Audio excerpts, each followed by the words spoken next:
2025 সালে ফেসবুক 3 ধরনের পেজে কন্টেন্ট মনিটাইজেশন দিবে। আর 3 ধরনের পেজের মধ্যে আপনার পেজটি আছে কিনা অবশ্যই চেক করে নেবে। কোন ধরনের কাজগুলো করলে এই কন্টেন্ট মনিটাইজেশন সেটআপটি পাবেন এবং কোন ধরনের কাজ থেকে আপনি বিরত থাকবেন সবকিছু থাকছে আজকের ভিডিওতে। আসসালামু আলাইকুম, সবাইকে স্বাগত জানাচ্ছি তেতো করলার নতুন একটি ভিডিওতে। আরে ধাক্কা দিয়েন না, কিছু পাবলিক আছে এখনই ধাক্কা দিয়ে ভিডিওটা চলে যাচ্ছে। আরে আমি ছোট কন্টেন্ট ক্রিয়েটর হতে পারি তাই বলে কি ফেসবুক সম্পর্কে ইনফরমেশন আমি জানি না?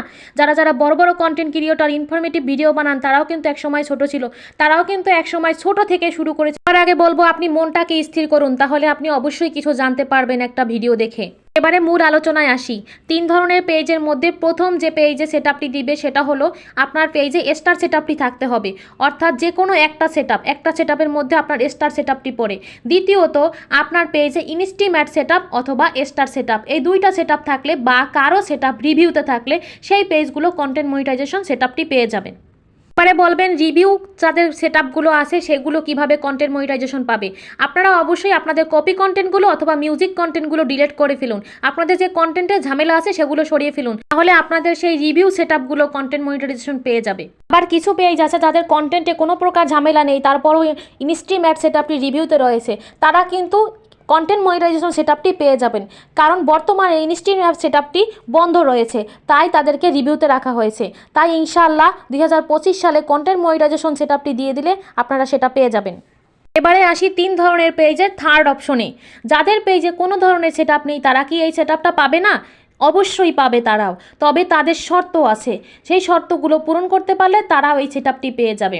যেমন আপনাকে প্রত্যেকটা কন্টেন্ট হতে হবে একদম আপনার নিজস্ব কন্টেন্ট, নিজের তৈরি করা কন্টেন্ট, কোনো রকম কপি কন্টেন্ট বা অন্যের কন্টেন্ট তৈরি করা সেটা আপনি নিজের বলে চালিয়ে দিচ্ছেন, এটা হবে না। আপনার কন্টেন্টে কোনো প্রকার মিউজিক থাকতে পারবে না। আপনার পেজের বয়স যদি বেশি হয়, আপনার রিচ এঙ্গেজমেন্ট যদি গ্রিন থাকে এবং আপনার ভিডিওতে যদি ভালো পরিমাণে একটা ভিউ থাকে, তাহলে আপনি এই সেটআপটি পেয়ে যেতে পারেন। এবারে আসি কোন ধরনের কাজগুলো করলে আপনি এই কন্টেন্ট মনিটাইজেশন সেটআপটি পাবেন।